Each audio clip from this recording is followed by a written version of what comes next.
Corona काल फिर से प्रारंभ हो चुका है। इसी वजह से सब नगरों ग्रामों से बचते हुए बाहर के बाहर ही यात्रा आगे बढ़ रही है।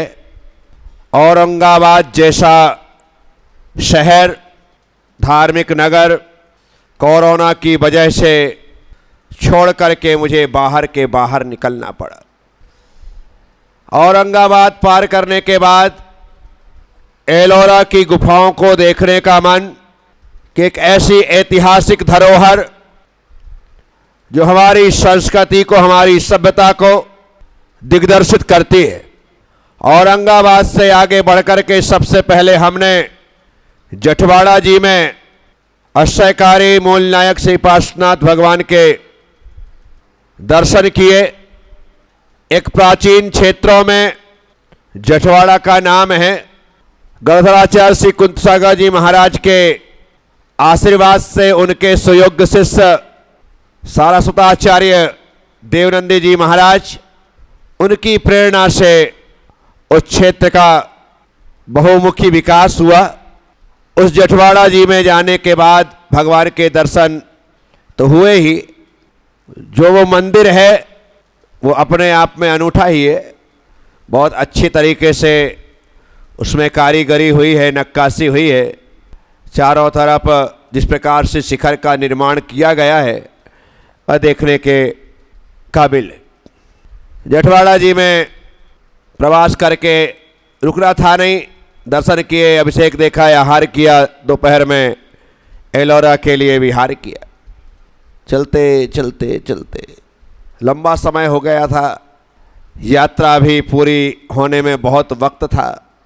एलोरा की गुफाएं जो कि पूरी दुनिया में प्रसिद्ध हैं, और गुफा तो आप समझते ही हैं कि पर्वतों को, पहाड़ों को, चट्टानों को काट करके बनाई जाती है, वैसी ही गुफाएं वहाँ पर। हम लोग ऐसे रास्ते से चल रहे थे कि जो व्यक्ति हमें रास्ता दिखा रहा था वो कह रहा था, महाराज श्री मंदिर प्रवेश के पहले ही अपन बहुत सारी गुफाएं देख लेंगे, नया देखने की अभिप्सा किसी नहीं होती।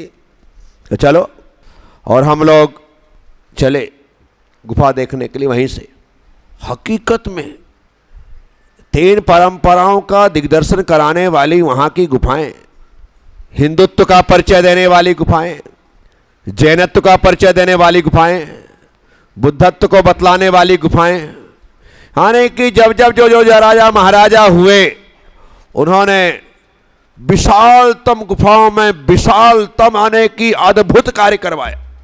जो 13वें नंबर की गुफा है मेरे ख्याल से हिंदुओं की, वो गुफाएं जैसे ही आप उसमें अंदर घुसते, यानी कि ऊपर से काटते काटते काटते काटते पहाड़ को वो नीचे लेकर के आए कि जिस समय आज की तरह किसी प्रकार के आधुनिक उपकरण नहीं थे, उस समय ऐसा काम करना, उसे देख करके लगता है कि वर्तमान का विज्ञान पुराने विज्ञान के सामने तो शून्य ही है। क्योंकि वहाँ की जो स्थिति देखो, मूर्तियाँ, वहाँ पर बने हुए विशालतम हाथी, ये कि नहीं जो बनाए तो हाथी हाथी बना दिए, जो बना, कमाल किया है भाई।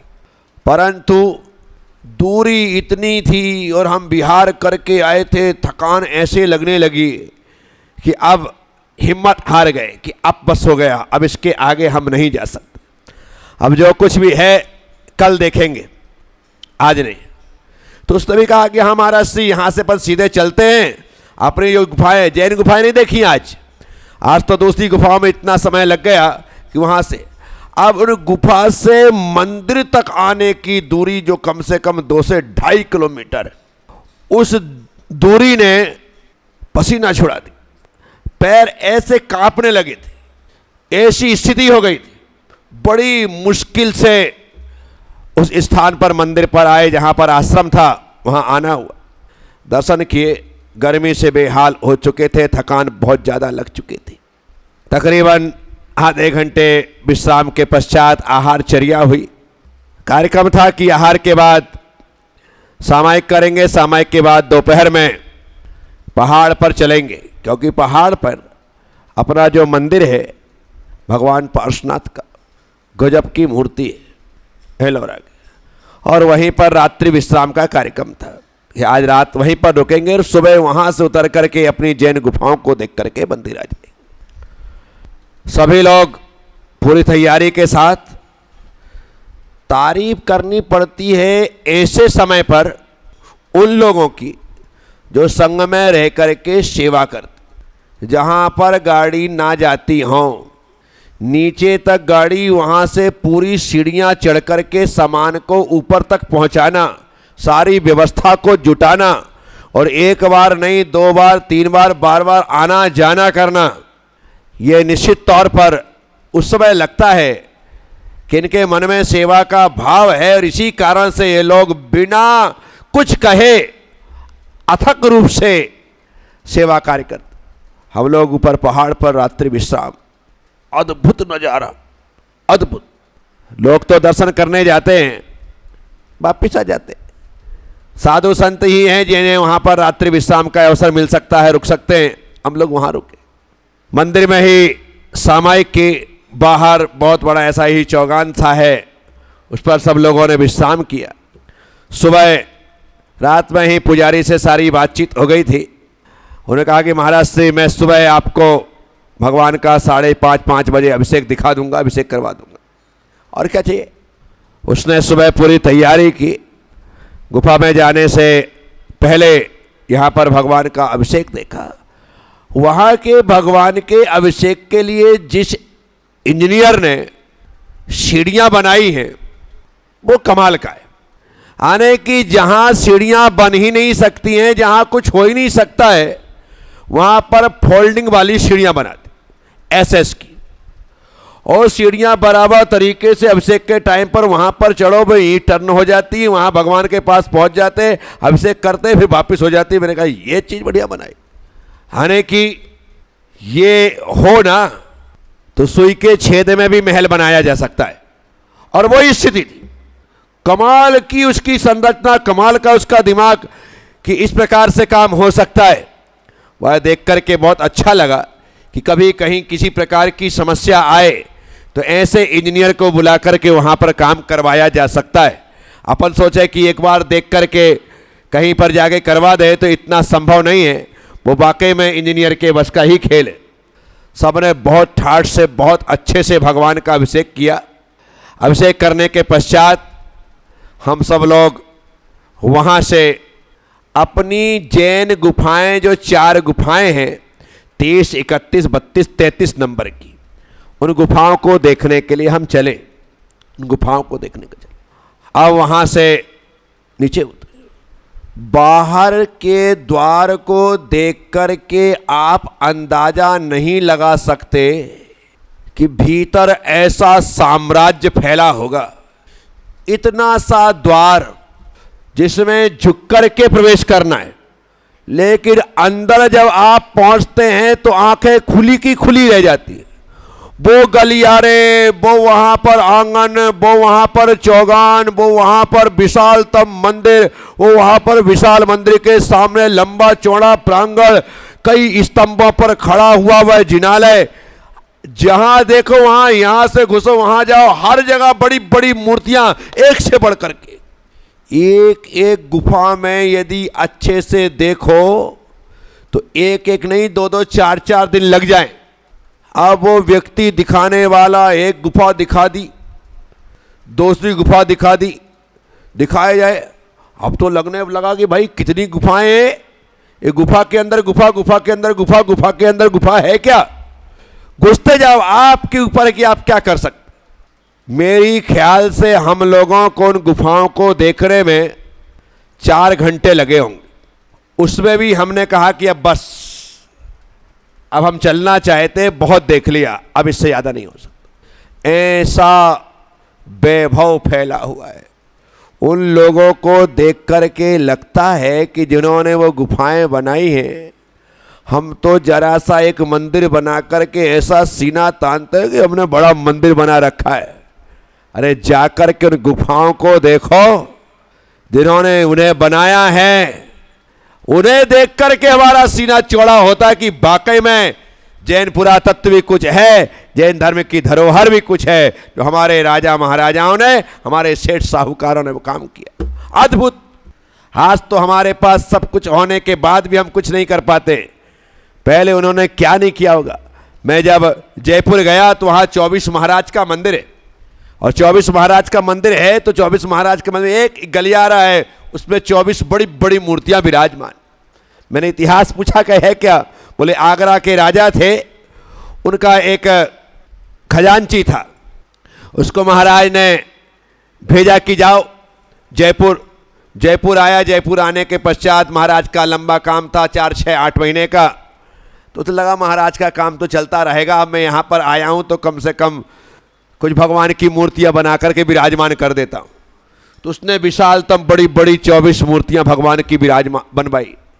आया था राजा के काम से, राजा का काम भी कर रहा, राजा का पैसा इसे मूर्ति बनवा दी, और मूर्ति बनवा करके विराजमान करके प्रतिष्ठा करवा दी। क्या आज भी 24 महाराज का वह मंदिर वहां पर प्रसिद्धता के साथ है। आप एक साथ ही इतनी जाली से झांको तो पूरे 24 भगवान के दर्शन इतनी सी जाली से हो जाते। तो पहले के लोगों के पास भले कुछ ना हो, लेकिन दिल भगवान के प्रति ऐसा समर्पित होता था कि पूछो मत। अद्भुत करते थे वो लोग। जब मैंने मूड़बद्री में रत्नों की प्रतिमाओं के दर्शन किए थे, तब उन्हें देख करके लगा था कि शुद्ध ओरिजिनल रत्नों की मूर्तियां, वो भी छोटी छोटी नहीं, बड़ी बड़ी। जब हमारे बुजुर्गों को, हमारे पूर्वजों को कोई विशेष रत्न मिलता था तो वे ये नहीं सोचते थे कि इसे बेच करके लाखों करोड़ों कमा लेंगे। वो ये सोचते थे कि आज तो किस्मत से इतना सुंदर रत्न मिला है, इससे मैं भगवान की मूर्ति बना करके प्रतिष्ठित करवाऊंगा। और वे लोग भगवान की मूर्ति बनाते थे। हमारे पास सोना होता है, चांदी होता है, सब कुछ होती है हमारे पास। कभी ऐसा नहीं कि हम बढ़िया सोने की एक भगवान की मूर्ति बनाएं। नहीं, सोने के नेकलेस बनवाएंगे, ब्रेसलेट बनवाएंगे, चेन बनवाएंगे, सब करवाएंगे। ये करने का भाव तो होता है, लेकिन सोने की मूर्ति बना करके भगवान की प्रतिष्ठा करवाएंगे, ऐसे भाव हमारे हो ही नहीं पाते। है, संपत्ति है, इतना कर सकते हैं, इत्मीनान से कर सकते हैं, लेकिन भाव भी तो होना चाहिए। वो नहीं, पहले के लोग ऐसा करते। तो अद्भुत एलोरा की गुफाएं, मैं सबसे कहता हूं कि जैन पुरातत्व को देखना है, जैन इतिहास को देखना है, तो एलोरा की 30, 31, 32, 33 नंबर की गुफा एक बार जाकर के देखना चाहिए कि किस प्रकार से हमारे पूर्वजों ने काम किया है अपने लिए, धर्म के लिए, धर्म की वृद्धि के लिए। आनंद हो गए। आज भी वो गुफाएं, आज वो प्रतिमाएं, आज भी वह वैभव आंखों के सामने घूमता है। वहाँ से चल करके हम वापिस आश्रम आए। आश्रम में आने के बाद झरिया हुई।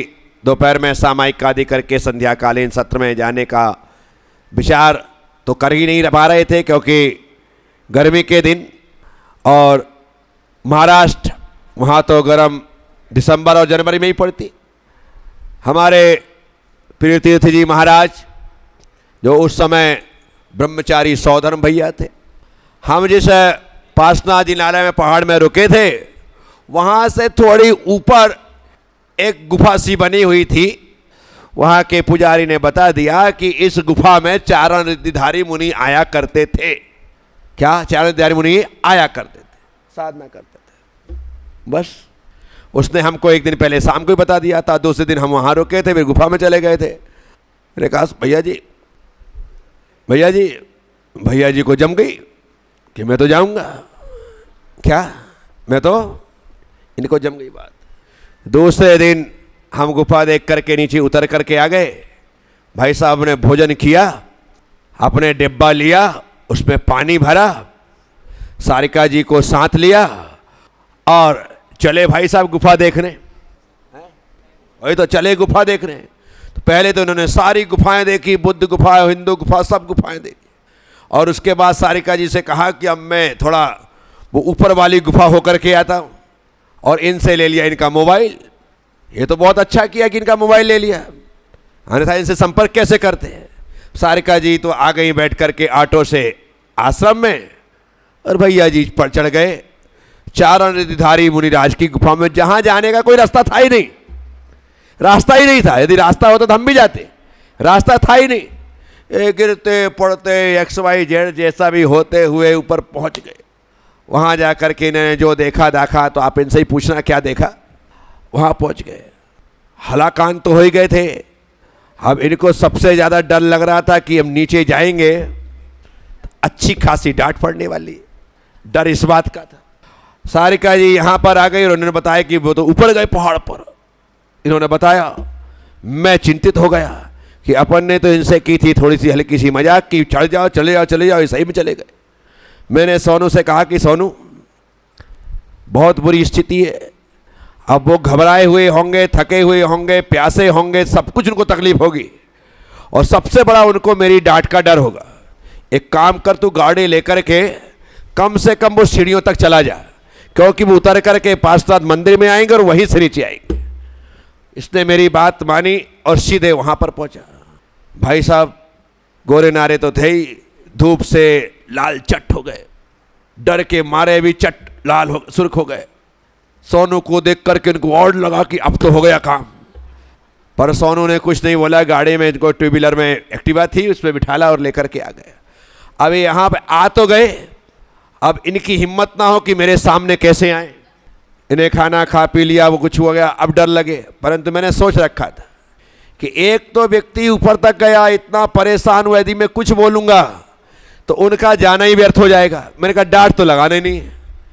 क्यों डांट लगा, अब तो हो ही आए ना। इनको बढ़िया से मेरे पास आए डरते डरते। मैंने कहा कोई बात नहीं, हुआ है, कैसा लगा सब इन्होंने बताया। इनको बड़ी तसल्ली मिली कि चलो डांट तो नहीं पड़ी, बच गए। इनसे और पूछा पाछा।